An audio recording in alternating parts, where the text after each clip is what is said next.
The new kitten. Are you excited to hear what it's about? Let's explore it together.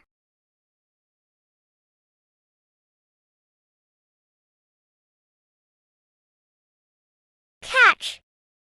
Woof! Zack, Jess and Rags were playing outside. Zack and Rags were throwing a ball, and Jess was on the swing. Suddenly, Jess saw something in the flowers by the gate.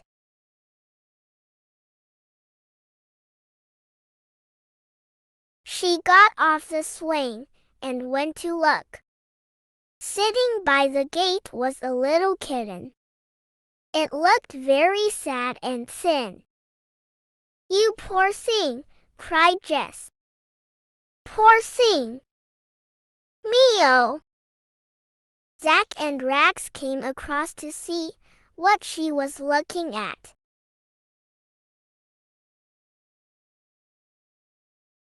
Jess kept looking and calling for the kitten for the rest of the day, but she could not see it. That night, before she went to bed, she went out and looked for the kitten again. "Kitty." "Hello, Jess." The next evening, Jess and Zack's granny rang. "Hello, Jess," she said. "I came around this morning, but everyone was out. Dad told me about the kitten when I spoke to him yesterday. How did you get it to come in?"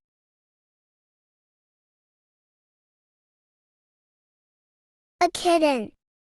"Meow." "What do you mean?" said Jess. "It ran off. We could not see it."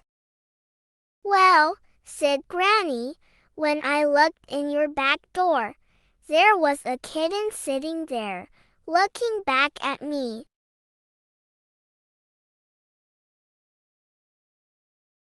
Jess and Zack looked everywhere they could think of in the house. They tried looking under the beds and all around the kitchen, but they could not see the kitten. They stood very still and listened, but there was no sound. Rags sniffed around too, but still the kitten was nowhere to be seen. "There is no kitten in here."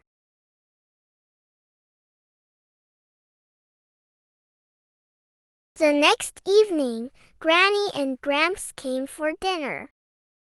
Dad said to Granny, "I think you were seeing things. There is no kitten in here. Just wait and see."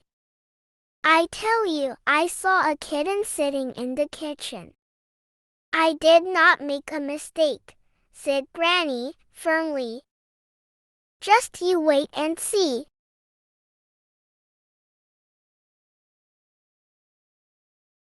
The next Saturday, Zack and Jess took Rags for a long walk. They walked a long way and stopped to have lunch. As they were eating, Dad rang. "You found it." "Guess what I have just found," he said. "The kitten," cried Jess happily. "Yes," said Dad, "I shall have to say sorry to Granny. She was right."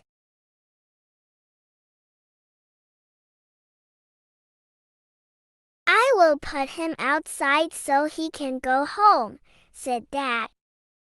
"No, please," begged Jess. "Wait until we get home. I want to see him." "Where is he?" They hurried home as quickly as they could. Zack and Jess burst in the back door. "Where have you put the kitten?" called Jess. "In there," said Dad, pointing. "There he is." Zack and Jess went in and looked at the kitten. "He seems very frightened," said Dad.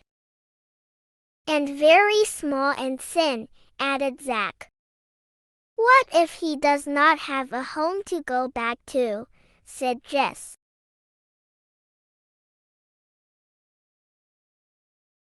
Well, we are not keeping him, said Dad, firmly.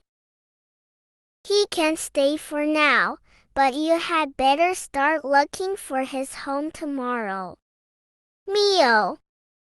Jess stroked and cuddled the kitten all evening, and Zack made a bed for him from an old box.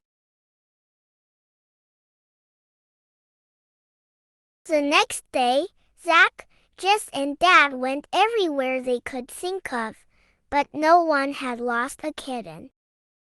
They put a note up at the animal hospital and on the tree outside their house, but no one called them.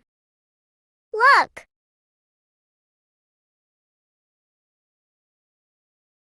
When Dad came in the following evening, there was a note taped to the door.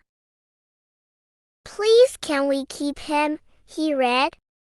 As he hung his coat up, he saw another note. He is so very small. Please, please, please can we keep him? In the sitting room was yet another note. He is very good. We will feed and brush him. We will feed and brush him. Keep him? Dad groaned and looked at the small bundle of fur curled up in the box bed Zack had made. When Zack and Jess came down for breakfast the next morning, they found notes on their dishes. Yes, you can, read Zack. What will you call him, read Jess. Wow, thank you, she squealed. His name is Blackberry, she cried, picking the kitten up and hugging him. Thanks for watching.